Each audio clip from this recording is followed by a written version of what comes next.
সাল ১৯৬৪ নভেম্বর মাস। এবার এই সালের প্রতিটি সংখ্যা পাশাপাশি যোগ করুন, অর্থাৎ ১+৯+৬+৪ যোগফল দাঁড়ায় ২০। এই যোগফলের সংখ্যাটি একটি বিশেষ দিন, অর্থাৎ ২০শে নভেম্বর। বাংলাদেশের খুব প্রত্যন্ত একটি জায়গা, যেখানে একটি ১০০ বছরের পুরনো ঘরে চলছে এক্সরসিজম, বাংলায় বললে তন্ত্র মন্ত্র। লোকাল ওঝা বিশেষ কায়দায় এই তন্ত্র মন্ত্র পরিচালনা করছেন।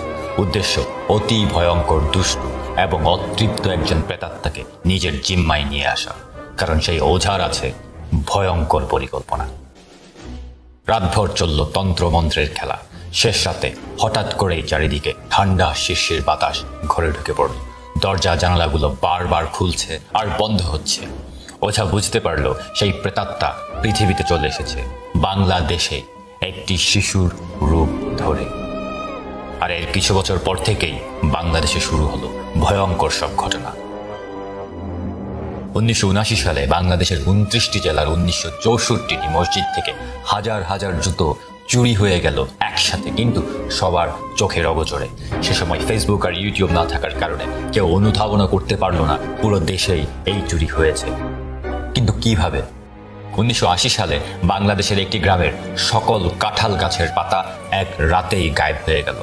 কিন্তু আজ পর্যন্ত কেউ জানে না কিভাবে, কোন ভৌতিক বলে এমন হতে পারে। ধীরে ধীরে মানুষ বুঝতে পারছিল ভয়ঙ্কর এক প্রেতাত্মার উত্থান হচ্ছে বাংলাদেশের আনাচে কানাচে। তবুও কেউ নিশ্চয়তার সাথে কথাটি বলতে পারছিল না। কিন্তু অনেক বছর পর সে সময় আসলো। সেই ভয়ঙ্কর প্রেতাত্মা জনসমক্ষে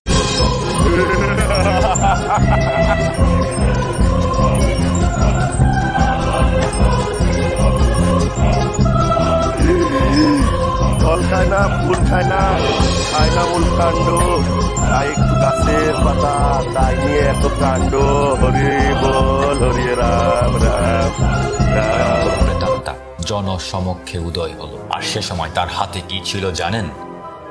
তার হাতে ছিল একটা ভাঙা সুটকেস। কিন্তু সুটকেস ভাঙা ছিল বলে কেউ তাচ্ছিল্য করবেন না, কারণ প্রেতাত্মা এই ভাঙা সুটকেস থেকেই বেরিয়েছে হীরা, মণি, মুক্তা, জহরত, টাকা, ডলার আর হাজার মানুষের রক্ত। এমনকি এই ভাঙা সুটকেস থেকে বের হয়ে এসেছিল বিশাল বড় বড় সব খাম্বা। কিন্তু কিভাবে, সেটার কোনো বৈজ্ঞানিক ব্যাখ্যা আজ পর্যন্ত কেউ দিতে পারেনি। জনসমক্ষে আসার পর সেই প্রেতাত্মা আরো ভয়ঙ্কর হয়ে উঠল। কিছু বছর যেতে না যেতেই সে বাংলাদেশের সব প্রেতাত্মার, এমনকি পাকিস্তানিদের রেখে যাওয়া সব প্রেতাত্মাদের রাজা হয়ে উঠল, এক অঘোষিত ভূত সম্রাট। হাওয়ায় ভেসে আসা একটি ভবনে থাকতো এই প্রেতাত্মা, যার কারণে এই ভবনকে মানুষ ডাকতো হাওয়া ভবন। হাওয়া ভবনে বসে বসে বিধ্বংসী এই প্রেতাত্মা একের পর এক ভয়ঙ্কর সব কাণ্ড ঘটাতে শুরু করলো। কখনো একযোগে সারা দেশে আগুন জ্বালানো, কখনো বোমা ফোটানো। রক্ত মাংসের জীবন্ত মানুষকে পাইকারি হারে মেরে ফেলতো শুধুমাত্র নিজের রক্ত পিপাসা মেটানোর জন্য।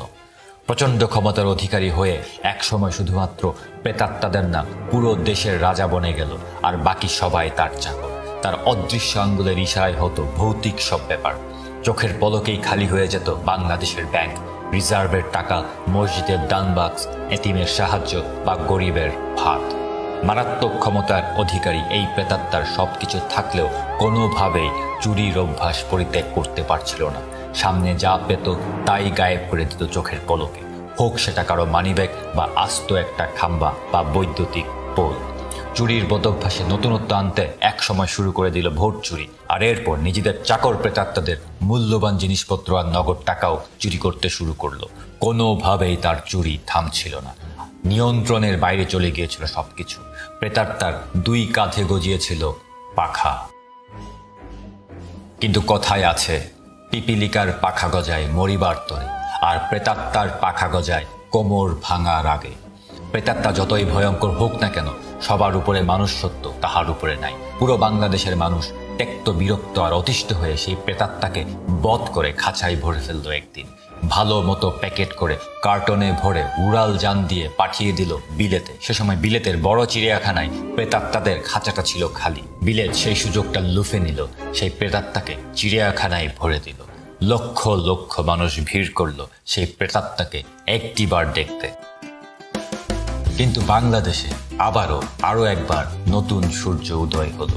প্রেতাত্মার কলঙ্ক মুক্ত হলো বাংলাদেশ, শান্তি ফিরে আসলো দেশে, সুখ ফিরে আসলো মানুষের মনে। এখন আর কোনো চুরি হয় না এই দেশে, এখন আর কোনো কিছু গায়েব হয়ে যায় না।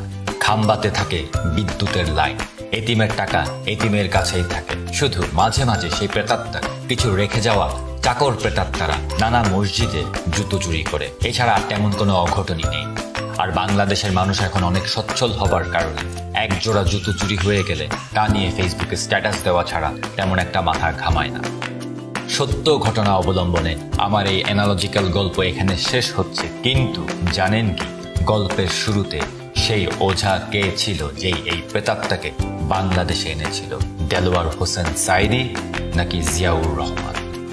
উত্তরটা জানাতে ভুলবেন না, নতুবা বিলেতের সেই ভূত প্যাকেট করে আপনার বাসায়ও পাঠিয়ে দিব।